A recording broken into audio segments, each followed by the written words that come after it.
بسم الله الرحمن الرحیم. سلام و عرض احترام خدمت همه شما عزیزان. امیدوار هستم که عافیت داشته باشید. باز هم عبدالرازق عادل هستم در خدمت شما.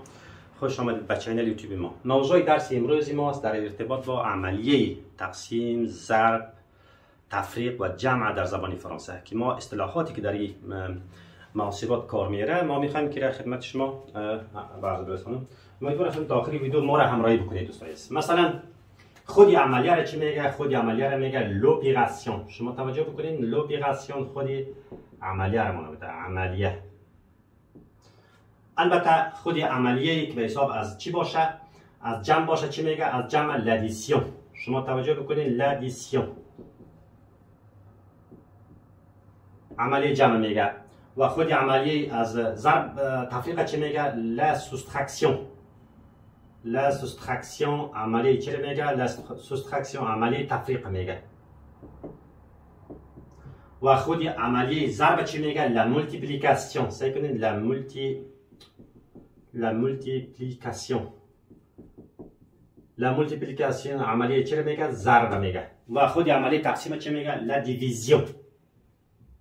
لا دیویزیون عملیه چی میگه؟ تقسیم میگه. دوستا امیدوار هستم تا این قسمت شما توجه کرده باشین. حالی اگر ما بخوایم شروع بکنیم بعضی اصطلاحاتی که در کار میره ما رو میخوایم روش کار بکنیم. مثلا از جمع شروع میکنیم. شما توجه بکنید، میگیریم 4 جمع ببخشید بارز مزد 4 جمع 4 مساوی میشه به 8. سه حالت ما شما در وقت محاسبه در نظر میگیریم: حالت رسمی، حالت غیر رسمی و همچنین حالت عامیانه. میخوایم از حالت رسمی شروع بکنیم. چی میگیریم؟ 4 در حالت جمع رسمی میگیم 4 پلوس سعی کنین 4 ایگال مساوی رو میگه ایگال 8. خوب توجه بکنید، این قسمتی که پلوس گفتیم اینجا به کار میره. 4 در حقیقت چی هست؟ ایمان مانده جمع مانده 4 جمع 4 مساوی میشه به 8. این ایگال چی هست؟ ایگال به معنای مساوی. و این چی هست؟ در حقیقت این عملیه رو پلوس یاد میکنه. این حاصلی که از جمع به دست بر ما میآید او را به نام چی میکنه؟ به نام لا سوم یاد میکنه. که شما متوجه باشین، لا سوم یاد میکنه. این حالت چی شد؟ حالت رسمی شد. گفتم میریم حالت چی را کار میکنیم؟ غیر رسمی که چه قسمی را میگه. حالت غیر رسمی مثلا بگم 4 جمع 4 چه میگیریم؟ 4 ای 4 میگیریم، پلوس نمیگیریم، ای میگیریم ای 4 فون. سعی کنید فون 8. یا وضع ایگال ما از چی کلمه به کار بردیم؟ از فون در غیر رسمی گفتم. و یا وضع پلوس چی به کار بردم؟ ای به کار بردم در اینجا. این میشه غیر رسمی. 4 ای 4 فون 8. این قسم هم درست است کسی که میگه در اصطلاح به کار میبره. و میریم حالت عامیانه را در نظر میگیریم. میگیم 4 جمع 4 چند میشه؟ 8 میشه. چی میگیریم؟ پس حالت غیر رسمی گفتم منظورم است. 4 ای 4 صفحه. شما توجه بکنید، میگیم صفحه 8. این سه حالت در نظر گرفتیم. این حالت غیر رسمی شد که ما از حالت صفحه در کار بردیم. 4 ای 4 صفحه 8. 4 جمع 4 میشه چند؟ 8. 4 جمع 4 فون این میشه فون 8 میشه چند؟ 8. و 4 پلوس 4 ایگال 8 میگیم حالت رسمی است، حالت کتابی است در حقیقت که ما به شما میگیم. این حالت عملی چی بود؟ جمع بود. میریم روی عملی تفریق کار میکنیم. تفریق به نام چی میگه؟ لا سوستراکسیون. پس اگر بخوایم که 4 منفی 4 مساوی به 0 چه قسم بگم در زبان فرانسه؟ پس چی میگیریم؟ 4 موان میگیریم در اینجا. شما توجه بکنین حالت چی هست؟ حالت رسمی است. موان 4. پس چی میگیریم؟ ایگال 0. این حالت چی میشه؟ رسمی میشه در حقیقت که اینی قسمتی اینی چی هست؟ اینی قسمت بنام چه موان یاد میکنه منفی 4 ایگال چی هست؟ ایگال مساوی است در حقیقت. این حالت رسمی شد دوستان. شما توجه بکنید حالت چی شد؟ حالت رسمی شد. و اگر حالت غیر رسمی بگم امیره چه قسم بگم؟ چی میگیریم؟ 4 موان باز از این به کار میریم موان 4 فون میگیریم فون 0. 4 منفی 4 میشه 0. این هم حالت شد غیر رسمی. حالت رسمی عامیانه را در نظر میگیریم. 4 چی میگیریم؟ موان میگیریم 4 صفحه. شما توجه بکنید چی بگیریم؟ صفحه 0. یعنی در حالت عامیانه ما میشه از چی به کار میبریم؟ از اصطلاح صفحه. حالت عامیانه، حالت غیر رسمی از فون به کار میبریم و حالت رسمی که در کتاب نوشته میشه حالت ایگل در نظر میگیریم. پس مو در اینجا اصطلاح چی میشه؟ منفی معنا میده. دو منفی. یعنی منفی وقتی که میگیم از اصطلاح مو کار میگیریم. مو. خب این هم میریم روی عملی تقسیم به کار میگیریم. ابو بخشین همین چیزی که در منفی حاصلی در منفی به چی میاد به وجود میاد، همین حاصلی که از تفریق به وجود میاد چی میگه؟ از تفریق به وجود میاد به نام لا دیفرانس. کنیم لا دیفرانس میگه. امیدوارم که معلوم شود. به قلم نمی‌نویسم. لا دیفرانس یعنی چرا میگه؟ حاصلی که از چی به وجود میاد دوستا؟ از تفریق به وجود میاد. از جمع لسوم میگفت. حالت چی میگیم؟ ضرب کار میگیریم. از ضرب که کار بگیریم، مثلا اگر بگیریم 4 ببخشید 4 ضرب 4 میشه 16. یه عملی اگر ما چه قسم زبان فرانسه بگویم؟ پس چی میگیریم؟ 4 حالت رسمی رو در نظر میگیریم. 4 مولتیپلی سعی کنین مولتیپلیه 4 مولتیپلیه par 4 میگیریم. پس چی میشه؟ ایگال 16. اینجا حالت چی شد؟ حالت رسمی به کار رفت. در حالت رسمی ما عملیه ضربی که اینجا هست از مولتیپلیه پر به کار میبریم. چی به کار میبریم؟ از مولتیپلیه پر. ما حالت چی رو میگیم؟ مولتیپلیه پر میگه حالت ضرب. حالت رسمی گفتم است. حالت چی است؟ حالت رسمی است. اگر بخوایم ما حالت غیر رسمی به کار ببریم، امیر چه قسم میگیم؟ پس میگیریم 4 فوا. چی میگیریم؟ فوا 4. پس چی میگیریم؟ فون 16. یا حالت غیر رسمی میشه، میگه 4 ضرب 4 میشه چند؟ 16.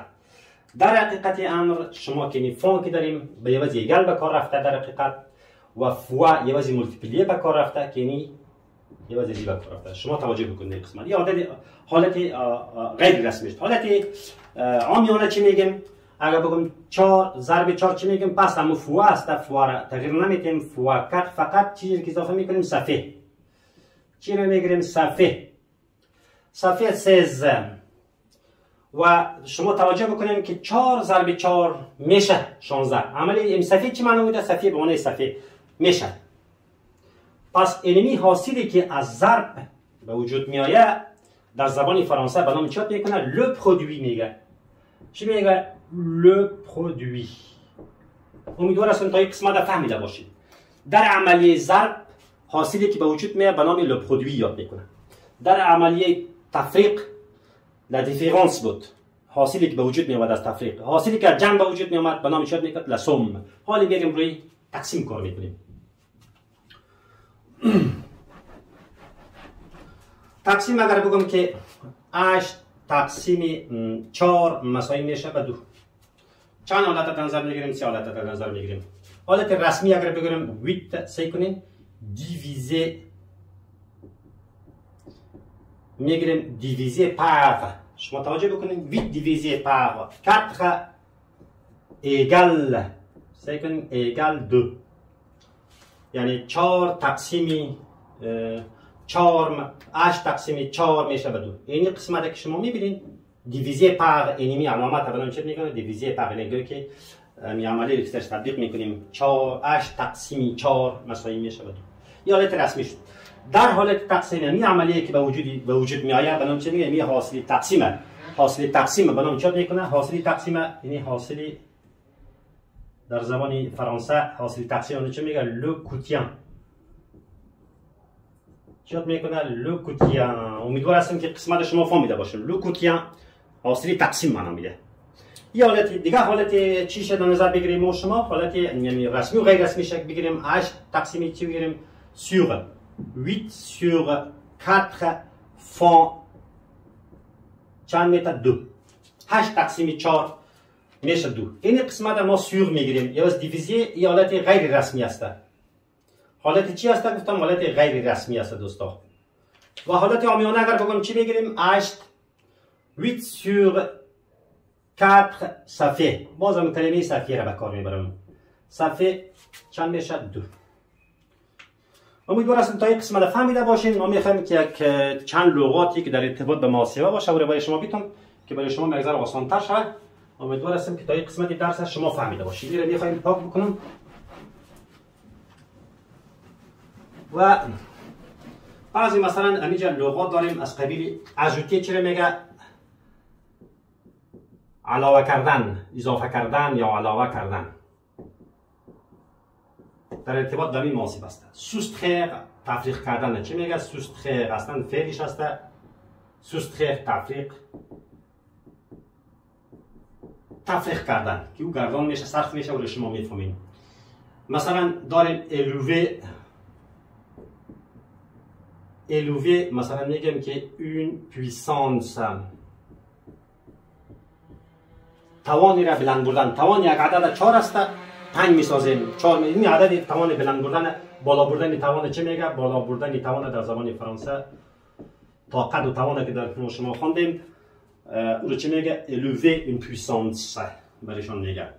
و خود چی میگه؟ کیوب مکعب میگه. چی میگه؟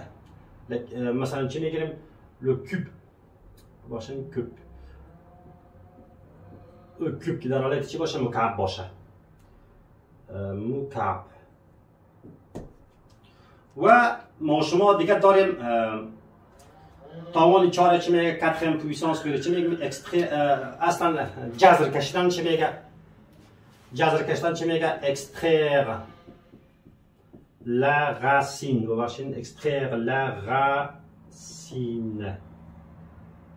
یعنی جذر یک عدد میکشیم. جذر یک عدد که میکشیم extraire میگیم. extraire چی میگه؟ la racine میگه. la racine cubique جذر مکعب میگه. la racine carré جذر مربع میگه. سعی کنین میگیریم la racine carré. چی معنی میده؟ جذر مربع. و جذر مکعب چه میگه؟ la racine cubique یعنی چه معنی میده؟ جذر مکعب. دوستان شما توجه بکنین، جذر مکعب چی میگه؟ la racine cubique میگه. و ما شما داریم که مثلا عدد موین، لا موین شما خواندین میفهمین که اوسط میگه. اوسط یک عدد چی میگه؟ موین. بینیر بینیر به معنای عدد مضاعف میگه. مضاعف یعنی دو چند، دو برابر. مثلا بینیر برش میگیم. کلکولی یعنی قسمت چی میکنم؟ یعنی قسمت برای شما خیلی اینجا نوشته میکنیم. کلکولی محاسبه کردن. و کانت شما توجه بکنین، کانت حساب کردن، شمارش کردن. اینطور میگیم شمارش کردن.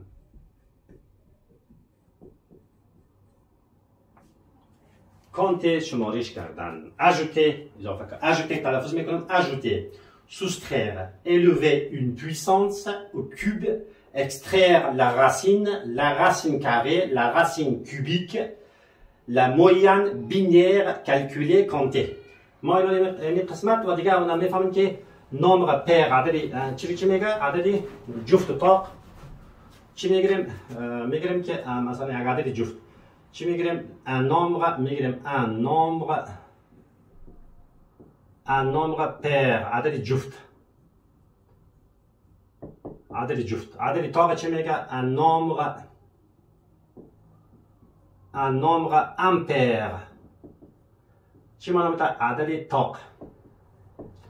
و ما شما داریم عدد کامل چه میگه؟ نمره یا بباشید نمره ارتیکلا از یاد رفته باشه بباشید. نمره انتیه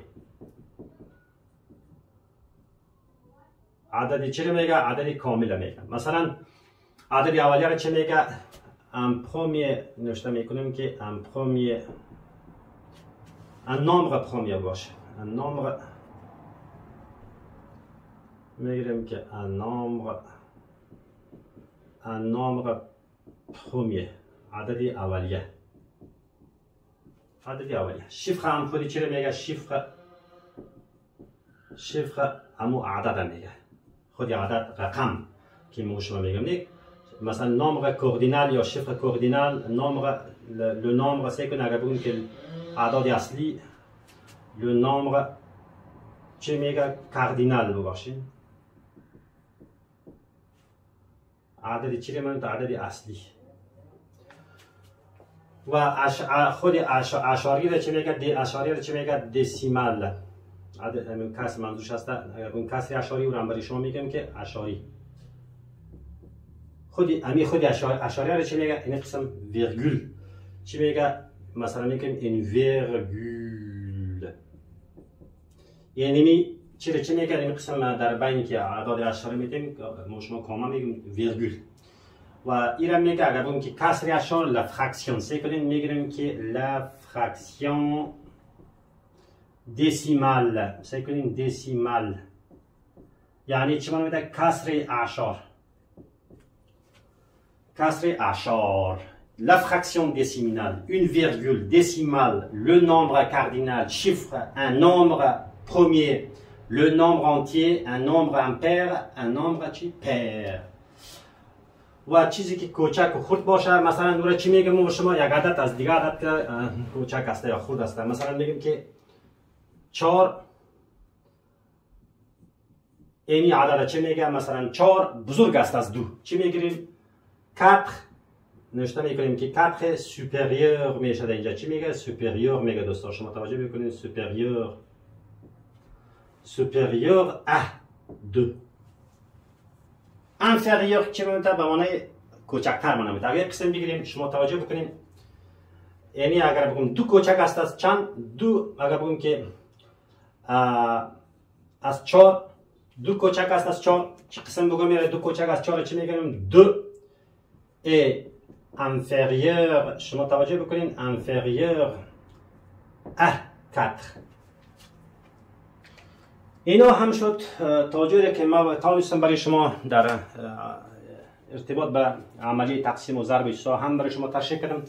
امیدوار هستم که شما فهمیده باشین. دوستایی که هم سوال دارن یک چیزی از که شما مانده باشه و معذرت میخوایم، شما میتونید در کامنت بنویسین و ان شاء الله در خدمت هستم. و السلام علیکم و رحمت الله و برکاته.